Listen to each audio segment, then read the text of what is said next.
ग्रामीण के दादर गांव में है। इस दादर गांव में नहीं, यहाँ पे इस क्षेत्र में अब की बार बारिश अच्छी होने के कारण जो लाल प्याज की फसल है वो बम्पर पैदावार हुई है। लेकिन कुछ किसान मायूस बैठे हुए हैं और काफ़ी इन लोगों को बहुत मेहनत भी करनी पड़ी है। और मेहनत के हिसाब से और जो लागत के हिसाब से किसान ये बता रहे हैं कि अब की बार फसल पैदावार तो खूब हुई है लाल प्याज की, लेकिन रेट कम है, निर्यात कम है। इस वजह से हमारे प्याज की फसल बहुत कम रेट में जा रही है। किसान बता रहे हैं कि 1500 रुपये मन के भाव से करीब ये लाल प्याज इस वक्त बिक रहे हैं। तो हमारे साथ में एक बूढ़ी अम्मा है, उसकी उम्र तक करीबन 85 वर्ष उम्र है। ये अम्मा भी यहाँ पर मजदूरी करने के लिए आई है। मैं अम्मा से कुछ बातें करना चाहता हूँ। अम्मा, आपका क्या नाम है, कहाँ से रहने वाले हो? या तो आप प्याज क्यों, ये मेहनत क्यों कर रहे हो? आप इतने बड़े आदमी हो गए, पेट के मारे कर रही हूँ। पेट के मारे कर रहे हो। तो ये लाल प्याज की फसल में आपको कितनी इनकम मिल जाती है? क्या आपकी मजदूरी है? मजदूरी मिलती है आपको? हाँ। अच्छा, तो आपके कितने बेटे हैं? 4 दो तुम्हारे का। 2 बेटे आपके एक्सपायर हो गए, 2 बेटे हैं, लेकिन आज भी आपको यहाँ मेहनत करनी पड़ती है।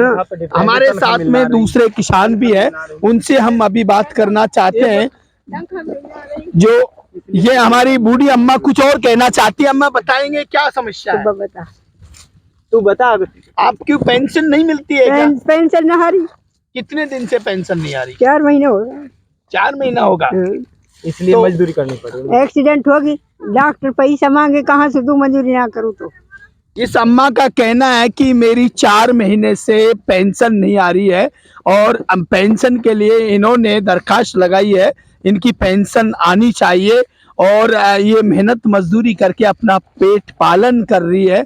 हमारे साथ में यहाँ के किसान और भी यहाँ पे किसान हैं, उनसे कुछ बात करना चाहेंगे जो कट्टा भर रहे हैं, जो ये मंडी में जाएगा।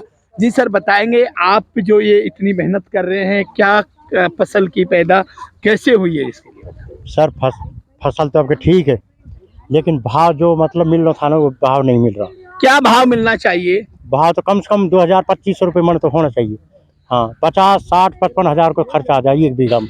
1 बीघा प्याज की फसल बाने में करीब 50 से 55 हजार रुपए का खर्चा आता है। तो आपके हिसाब से मतलब 7,000 रुपए क्विंटल का भाव होना चाहिए। हाँ, इतना होए जब जमींदार के पर तो बैठे सर। अभी ऊपर से बादल हो रहा है, क्या बादल होने से फसल को नुकसान होगा या भाव ज्यादा आएगा या कम? हाँ, या अंधेरे से तो नुकसान की आशंका है।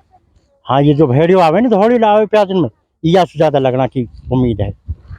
हम जब किसान से बात की तो किसानों ने बताया कि जो बादल हो रहा है इससे भी हमारे प्याज की फसल जो खेत में खड़ी है उसको भी नुकसान होगा, जो काट ली गई है उस प्याज को भी नुकसान होगा, क्योंकि बादल की वजह से ये जो महिलाएं लग रही हैं ये सुबह से यहाँ पे 5 बजे से 6 बजे से खेत में आ गई हैं और इन्होंने शायद, मुझे लगता है कि खाना भी नहीं खाया होगा, क्योंकि ये खून पसीने की फसल है जो इसको पैसा की वजह से ये लोग सुबह जल्दी आते हैं, शाम को लेट तक इस फसल को साफ करके, किस तरीके से ये बुढ़िया अम्मा साफ कर रही है, किस तरीके से ये हमारे साथ में और भी कुछ माता बहनें हैं जो यहाँ पे बहुत ज़्यादा इतनी मेहनत से काम कर रही हैं। जिनसे पूछा जाए कि ये फसल जब आप पैदा करते हो तो इसमें कितनी प्रकार की नलाई गुड़ाई, क्या क्या मेहनत करते हो, आप बताएंगे? हाँ जी बोलिए, आप बोलो, इधर घूम जाओ। हाँ जी बताइए। हाँ। आप जो यहाँ ये प्याज की फसल जब पैदा करते हो उसमें कितनी मेहनत करते हो? नलाई गुड़ाई कितनी की होती है? 2 बार नलाई कर दे, खूब गुड़ाई दे, पानी चलावे रात को कदे दिन को। और पानी कितने कितना पानी देते? 4-5 कितने पानी देते? ये आधा 6-7 पानी लग जा, 6-7 पानी लग जा। इनका कहने का मतलब ये है कि कम से कम 5 से 6 पानी इस प्याज में दिया जाता है, तब जाकर ये प्याज पैदा होता है। लेकिन जो बहाव के आधार पर देखा जाए तो इन किसानों का कहना है कि कम से कम 7,000 रुपये क्विंटल का भाव यदि आता है तो किसान बहुत बड़ा आबाद हो सकता है। मैं स्वदेशी न्यूज राजस्थान अलवर जिलो bureau chief Shakti Singh Prajapati. Sir वैसे भी जिनके पानी है वो तो फिर भी जिनके पानी नहीं है वो मतलब करीब